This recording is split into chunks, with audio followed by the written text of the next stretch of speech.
कहानी का नाम पिशाच की छाया। भाग 1। प्राचीन हवेली का रहस्य। भारत के एक छोटे से गांव में एक प्राचीन हवेली खड़ी थी। वह हवेली कई दशकों से खंडहर बन चुकी थी और गांव वाले उसे काली हवेली के नाम से जानते थे। कहते थे कि हवेली के भीतर एक पिशाच रहता है जो रात को गांव वालों को अपनी कटीली आंखों से घूरता है और उनके सपनों में आकर उन्हें डराता है। कई बार लोग उस हवेली के पास से गुजरते हुए महसूस करते थे कि किसी अनदेखी शक्ति का एहसास हो रहा है, परंतु किसी ने भी उस हवेली में प्रवेश करने की हिम्मत नहीं की थी। वह हवेली एक भूतिया प्रतीक बन चुकी थी और गांव वाले इसके पास से गुजरने में भी डरते थे। कई बार गांव में अजीब अजीब घटनाएं घटी, जैसे रात के समय अचानक लोगों का गायब हो जाना या सुबह सुबह किसी के मृत शरीर का मिलना। इन घटनाओं को लेकर गांव में तरह तरह की अफवाहें फैली थीं। कुछ कहते थे कि यह सब हवेली के पिशाच का काम था, जबकि कुछ का मानना था कि यह सिर्फ एक संयोग था। भाग 2। एक नई शुरुआत। गांव में एक युवा लड़का अजय अपनी मां के साथ नई बसावट के लिए आया था। अजय ने अपने दोस्तों से हवेली के बारे में कई तरह की भूतिया कहानियां सुनी थीं, लेकिन उसने कभी इसे गंभीरता से नहीं लिया। उसे विश्वास नहीं था कि ऐसी कोई शक्ति सचमुच होती है जो इंसान को नुकसान पहुंचा सके। वह अपने दोस्तों के साथ हंसी मजाक करते हुए कहता, ये सब केवल कल्पनाएं हैं, असल में तो कुछ नहीं है। लेकिन एक रात अजय का मन बदल गया। वह हवेली के पास जाने का फैसला करता है। वह जानना चाहता था कि क्या वाकई वहां कुछ अनहोनी हो रही है। उसने अपने कुछ दोस्तों को साथ लिया और सब मिलकर रात के अंधेरे में हवेली की ओर चल पड़े। हवेली तक पहुंचते पहुंचते उनका दिल तेजी से धड़कने लगा, लेकिन अजय की जिज्ञासा इस डर पर भारी पड़ रही थी। भाग 3। हवेली के अंदर। हवेली का दरवाजा कड़ा था, लेकिन अजय ने किसी तरह उसे खोल लिया।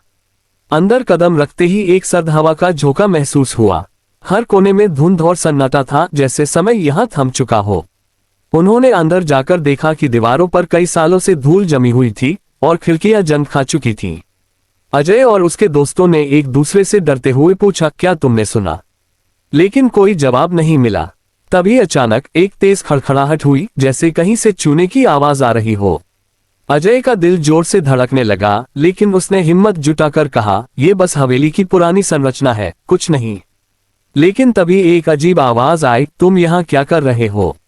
भाग 4। पिशाच का सामना। यह आवाज अजय के कानों में सीधे कंठ से आई। वह घबराया और मुड़ा। सामने एक विशाल और भयानक प्राणी खड़ा था, जिसकी आंखें लाल थीं और शरीर पर मांस की जगह सिर्फ कड़ी हड्डियां दिखाई दे रही थीं। उसकी हंसी सुनते ही अजय और उसके दोस्तों के होश उड़ गए। वह प्राणी पिशाच था जो सदियों से इस हवेली में बसा हुआ था। उसकी आत्मा यहाँ बुरी तरह बंधी हुई थी और वह केवल रात के समय अपनी शक्ति को जागृत करता था।